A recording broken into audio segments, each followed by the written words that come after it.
Hello everyone and welcome to my channel world of innocence. আজ আবারও একটি নতুন ব্লগ নিয়ে আপনাদের সামনে চলে এলাম।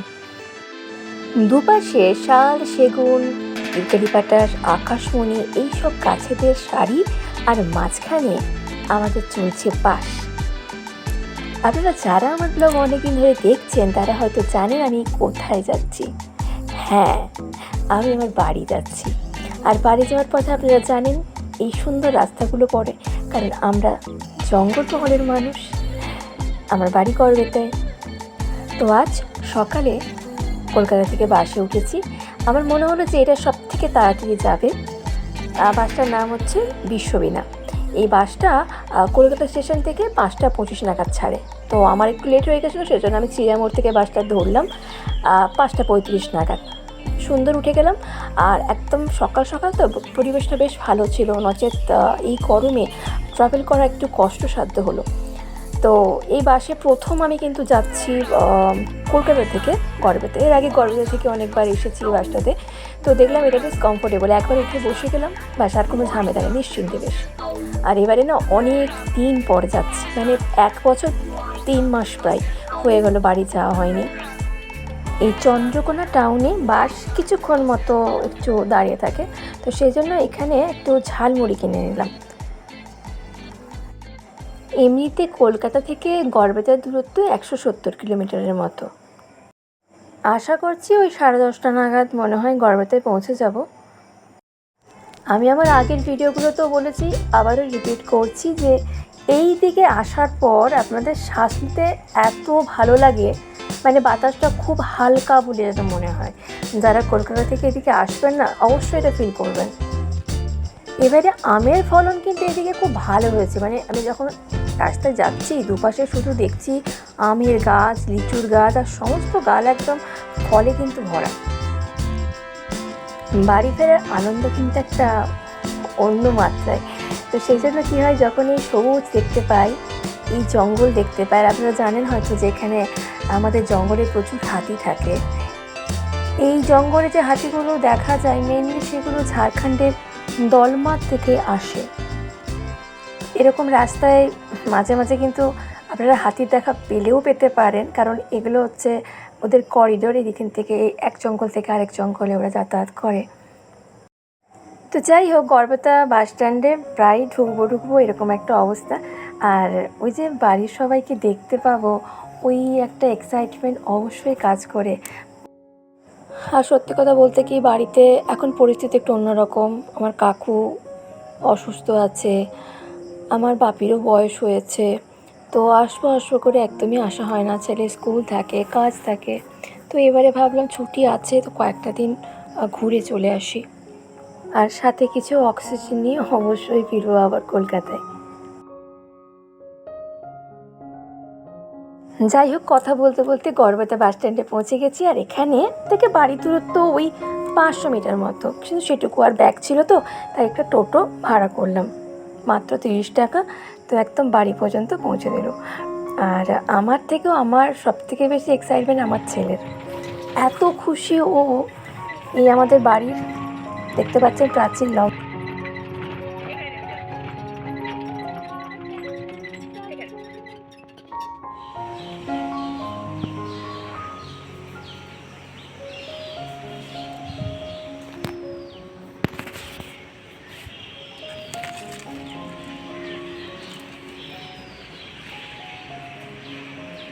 একদম হাতের সামনে আম। এটা হচ্ছে দুয়ারে আম প্রকল্প।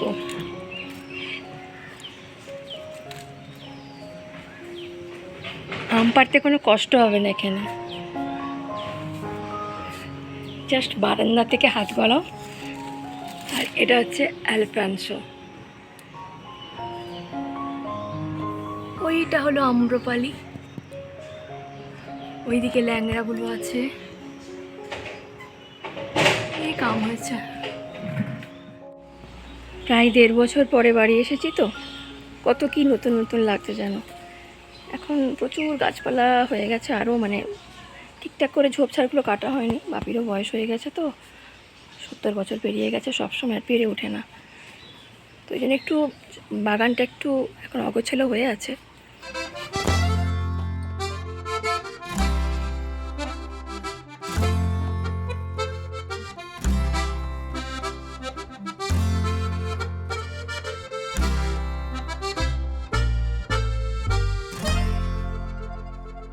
কি আমার বোনু আমাকে কি খেতে রাখছে? সর সর সর সর। আমার বোনু আমার জন্য কি বানিয়ে রেখেছে দেখি।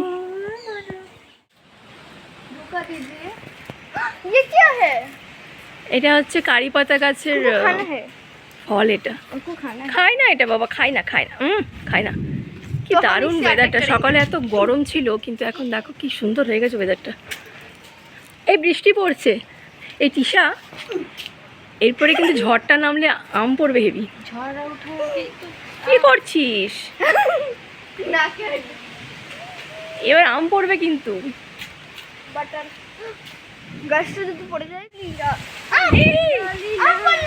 কোথায় আম পড়েছে? ওরে পাতা পড়ছে। সরে সরে সরে সরে, এখানে দাঁড়া, এখানে বৃষ্টি পড়বে না গায়ে। চলে আয়, শেডে চলে আয়।